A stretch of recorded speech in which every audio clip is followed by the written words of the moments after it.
नमस्कार साथियों, स्वागत है आपका इंडियन पॉलिटी के इस वीडियो में। आज हम इंडियन पॉलिटी के राष्ट्रपति नामक टॉपिक का आखिरी और 8वां वीडियो करने वाले हैं, जिसमें हम 141 नंबर से लेकर 160 नंबर तक के प्रश्नों को देखने वाले हैं। तो चलिए बिना देरी किए शुरुआत करते हैं आज के पहले और 141 नंबर के प्रश्न से। 141 नंबर का प्रश्न है, संविधान के अनुसार निम्नांकित में से क्या शब्दशः भारत के राष्ट्रपति की शक्ति नहीं है?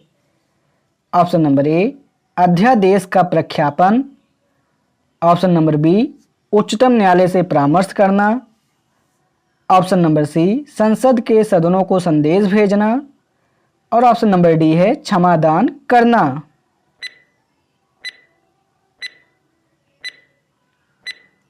तो इसका सही आंसर हो जाएगा ऑप्शन नंबर सी, संसद के सदनों को संदेश भेजना।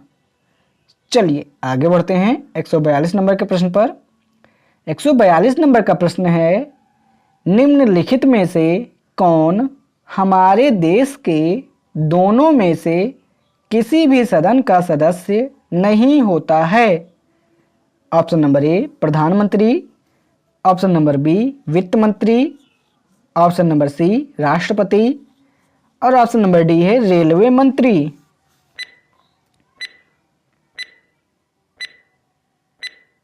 तो इसका सही आंसर हो जाएगा ऑप्शन नंबर सी, राष्ट्रपति। चलिए आगे बढ़ते हैं 143 नंबर के प्रश्न पर। 143 नंबर का प्रश्न है, भारत में केंद्रीय मंत्रियों को गोपनीयता की शपथ किसके द्वारा दिलवाई जाती है? ऑप्शन नंबर ए, भारत के प्रधानमंत्री। ऑप्शन नंबर बी, भारत के राष्ट्रपति। ऑप्शन नंबर सी, भारत के मुख्य न्यायाधीश। और ऑप्शन नंबर डी है भारत के नियंत्रक एवं महालेखा परीक्षक।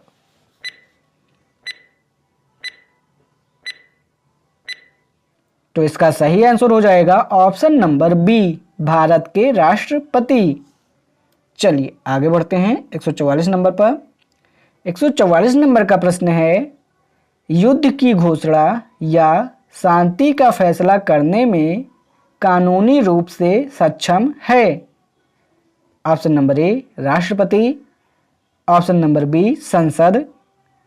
ऑप्शन नंबर सी, मंत्रिपरिषद। और ऑप्शन नंबर डी है प्रधानमंत्री।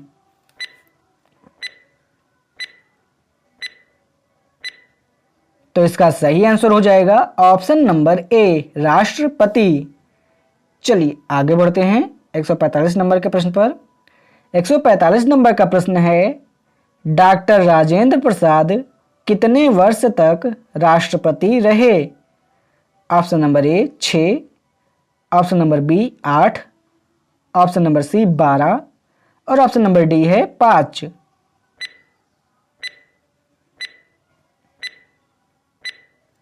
तो इसका सही आंसर हो जाएगा ऑप्शन नंबर सी, 12।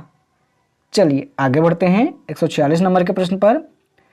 146 नंबर का प्रश्न है, इनमें से किसने भारतीय गणतंत्र के 12वें राष्ट्रपति के रूप में कार्य किया था? Option number A, Pratibha Devi Singh Patil. Option number B, APJ Abdul Kalam. Option number C, KR Narayanan. और ऑप्शन नंबर डी है R वेंकटरमण।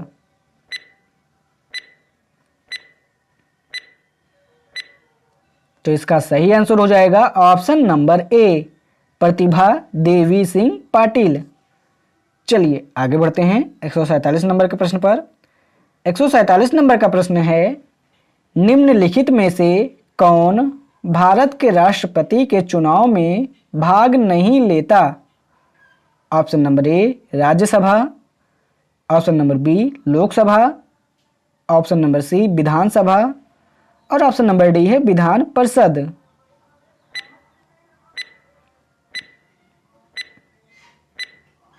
तो इसका सही आंसर हो जाएगा option number D, Vidhan Parishad. चलिए आगे बढ़ते हैं 148 नंबर के प्रश्न पर। 148 नंबर का प्रश्न है, निम्न राष्ट्रपतियों में जिस क्रम में सेवा की उसमें निम्न में से कौन सा क्रम सही है? Option number A R Venkataraman, doctor Shankar Dayal Sharma, Giani Zail Singh, N S Reddy. Option B है N S Reddy, Giani Zail Singh, R Venkataraman, doctor Shankar Dayal Sharma. और ऑप्शन सी है N S Reddy, doctor Shankar Dayal Sharma, R Venkataraman और ज्ञानी जैल सिंह। और ऑप्शन नंबर डी है N S Reddy, R Venkataraman, Giani Zail Singh, doctor Shankar Dayal Sharma.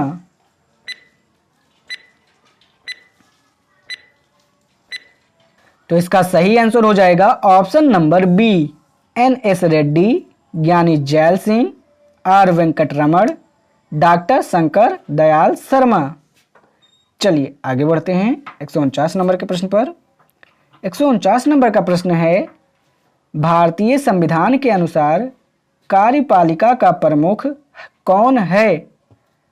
Option number ए प्रधानमंत्री, ऑप्शन नंबर बी भारत सरकार के मुख्य सचिव, ऑप्शन नंबर सी राष्ट्रपति और ऑप्शन नंबर डी है केंद्रीय गृह मंत्री।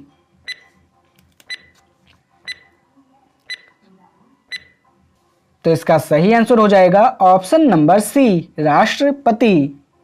चलिए आगे बढ़ते हैं 150 नंबर पर। 150 नंबर का प्रश्न है, एक ही व्यक्ति को कितनी बार भारत का राष्ट्रपति बनाया जा सकता है? ऑप्शन नंबर ए केवल एक बार, ऑप्शन नंबर बी कई बार, ऑप्शन नंबर सी 2 बार और ऑप्शन नंबर डी है 3 बार।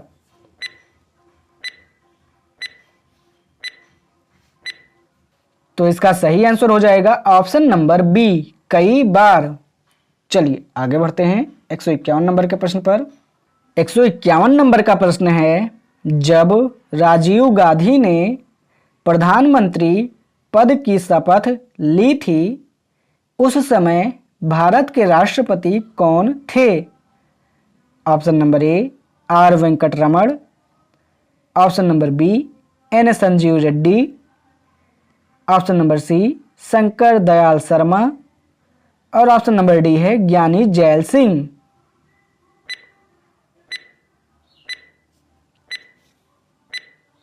तो इसका सही आंसर हो जाएगा ऑप्शन नंबर डी ज्ञानी जैल सिंह। चलिए आगे बढ़ते हैं 152 नंबर के प्रश्न पर।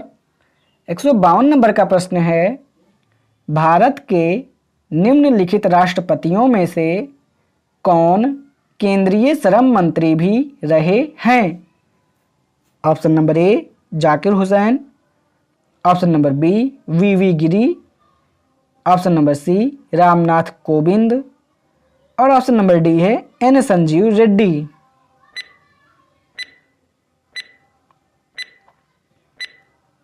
तो इसका सही आंसर हो जाएगा option number B V Giri. चलिए आगे बढ़ते हैं 153 नंबर के प्रश्न पर। 153 नंबर का प्रश्न है, राष्ट्रपति के पद की अवधि से संबंधित निम्न में से कौन सा कथन सही नहीं है? ऑप्शन नंबर ए राष्ट्रपति के पद की अवधि 5 वर्ष है, ऑप्शन नंबर बी राष्ट्रपति को महाभियोग द्वारा पद से हटाया जा सकता है, ऑप्शन नंबर सी राष्ट्रपति अपने पद की अवधि समाप्त होने के पूर्व लोकसभा अध्यक्ष को लिखित त्यागपत्र दे सकता है और ऑप्शन नंबर डी है राष्ट्रपति अपने पद की अवधि समाप्त हो जाने पर भी तब तक पद धारण करता रहेगा जब तक उसका उत्तराधिकारी पद ग्रहण नहीं कर लेता है।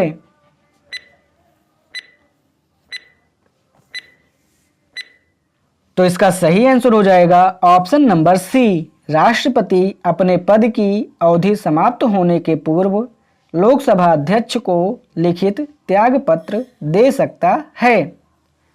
चलिए आगे बढ़ते हैं अगले प्रश्न की तरफ। अगला प्रश्न है, भारतीय संविधान का कौन सा अनुच्छेद भारतीय राष्ट्रपति को संसद के अवकाश के समय अध्यादेश लागू करने का अधिकार देता है? ऑप्शन नंबर ए अनुच्छेद 123, ऑप्शन नंबर बी अनुच्छेद 232, ऑप्शन नंबर सी अनुच्छेद 312 और ऑप्शन नंबर डी है अनुच्छेद 213।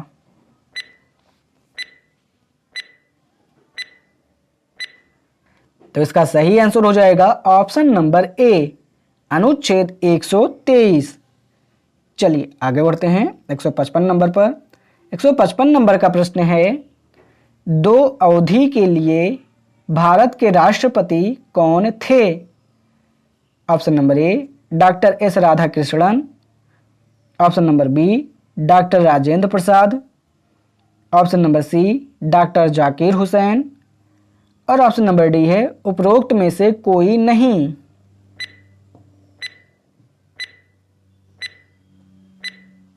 तो इसका सही आंसर हो जाएगा option number B doctor Rajendra प्रसाद।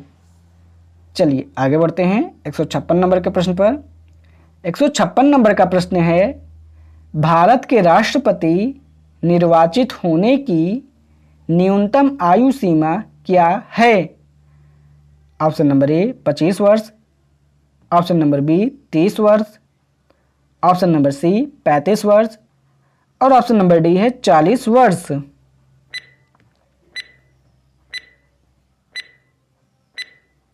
तो इसका सही आंसर हो जाएगा ऑप्शन नंबर सी 35 वर्ष। चलिए आगे बढ़ते हैं 157 नंबर के प्रश्न पर।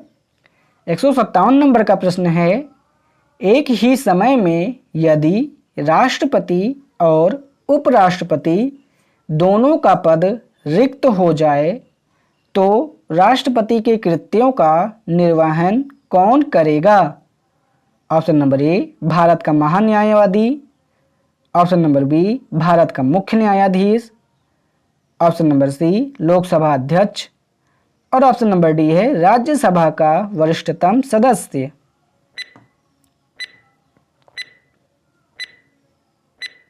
तो इसका सही आंसर हो जाएगा ऑप्शन नंबर बी भारत का मुख्य न्यायाधीश। चलिए आगे बढ़ते हैं 158 नंबर के प्रश्न पर। 158 नंबर का प्रश्न है, अध्यादेश जारी करने का अधिकार राष्ट्रपति का कौन सा अधिकार है? ऑप्शन नंबर ए विधायी, ऑप्शन नंबर बी प्रशासनिक, ऑप्शन नंबर सी न्यायी और ऑप्शन नंबर डी है व्यक्तिक।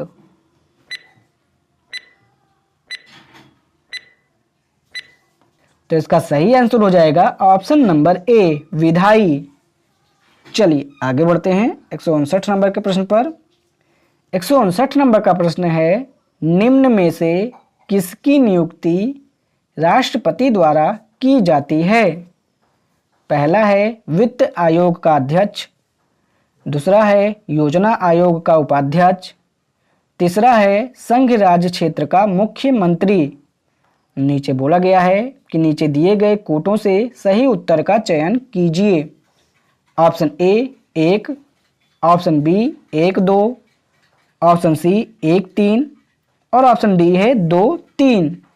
तो आप इन तीनों को देखिए और फिर बताइए कि कौन सा ऑप्शन सही हो सकता है।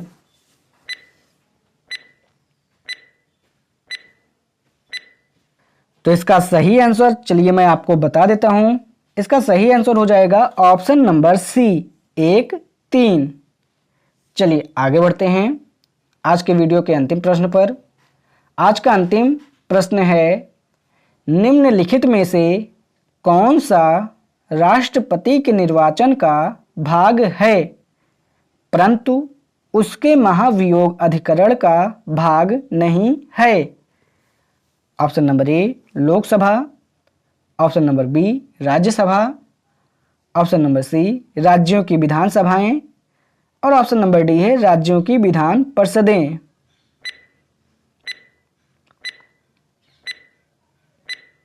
तो इसका सही आंसर हो जाएगा ऑप्शन नंबर सी राज्यों की विधान सभाएं। तो साथियों इसी प्रश्न के साथ आज का ये वीडियो और ये टॉपिक यहीं पे समाप्त होता है। आपको आज का ये वीडियो कैसा लगा कमेंट बॉक्स में ज़रूर बताएं। वीडियो पसंद आया हो तो वीडियो को लाइक कीजिए। चैनल पर पहली बार आए हैं तो चैनल को भी सब्सक्राइब कर लीजिए। चलिए मिलते हैं आपसे नए टॉपिक के साथ, तब तक के लिए धन्यवाद।